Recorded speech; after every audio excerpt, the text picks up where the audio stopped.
Well, we've talked at length here the last 2-3 weeks. So just trying to go out and play hard and play with pride and play for each other and try and do the best we can.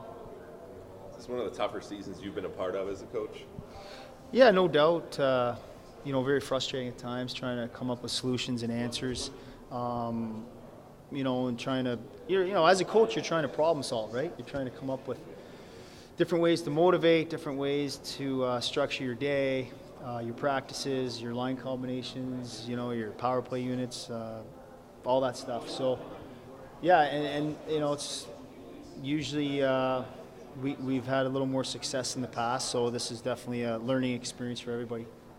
You talk about trying to solve problems. What we've probably been having is trying to put the puck in the net. What do you think's been kind of the issue, and how do you fix that?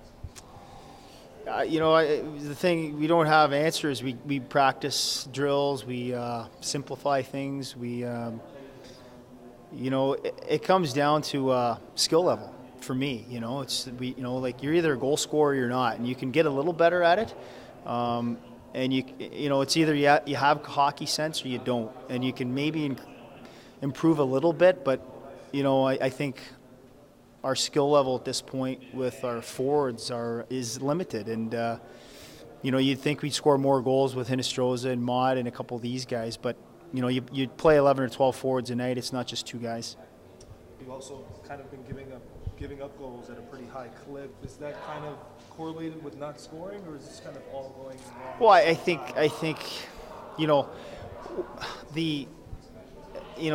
the problem with the model is our situation is when you're out of it and you're not in the race, then your morale and your team spirit decreases, and then you're probably not playing as intense or as hard, as you would be if you were in the race or you were in the playoffs. So that has something to do with it as well.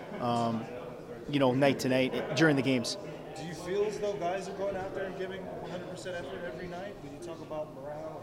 I do. I think the effort's there, but I think the morale and the spirit is definitely at an all-time low. So that affects when you're mentally not when you're fragile mentally or your confidence lacks, you're not going to perform to the level you should perform at, and that's where we're at right now. I know that you talk a little bit about maybe what you're doing right on the penalty kill. I know also today you were working on the power play, so just talk a little bit about how you advanced. Yeah, I mean, it's been a bright spot for us for sure. We started the season not great. We implemented a little more structure and concentrated on a little more and started to change the players we used. Again, it's problem solving and trying to come up with the answers, and the guys have done a good job with it. The goaltenders, the defensemen, and then the 4 or 5 forwards that we generally use. And Kinger's, done the video with the guys and Gilsey, and they've done a good job at trying to hammer home the positives that we've been doing on it. You've got the new guy, Acapelli, I believe his yeah. name is. What do you kind of make of him, and what do you expect from him in this last little stretch here? Just no different than Louis and Snuggerud. Practice, get his feet wet in pro hockey. Just finished 2 years of college at Western Michigan, and he's a big body, shoots the puck well, and just play with confidence and see what he can do. What do you think he can bring in this short amount of period of time? Well, you never know.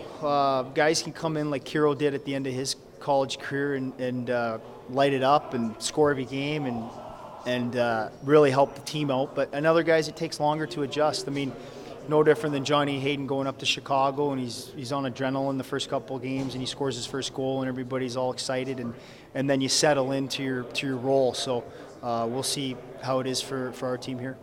You got Texas on Friday. I think you guys split your 2 seasons with the 2 matchups earlier in the year. What kind of challenges do they present? Texas plays like the Dallas Stars. They're run and gun. They're fast. They're up and down. They're okay with winning games 7-5, 8-7. They want lots of goals. So you have to really be careful of them off the rush and be responsible. And then on the flip side, if you play well defensively, you should get chances at the other end. You mentioned Caro, he had a goal last night. Hartman had an assist. Schmaltz had an assist. Do you take a little solace knowing that a lot of these guys came through here and you're helping with the ultimate goal of making Chicago a quality team. Yeah, I mean that's the when you're having a down time like we are right now, that is a positive that you can look at and flip on the TV at night and see some of the guys that came through Rockford and are doing well up there, and it's good for everybody. It's good for the program, it's good for the players, for Chicago, and it's nice to see those guys do well.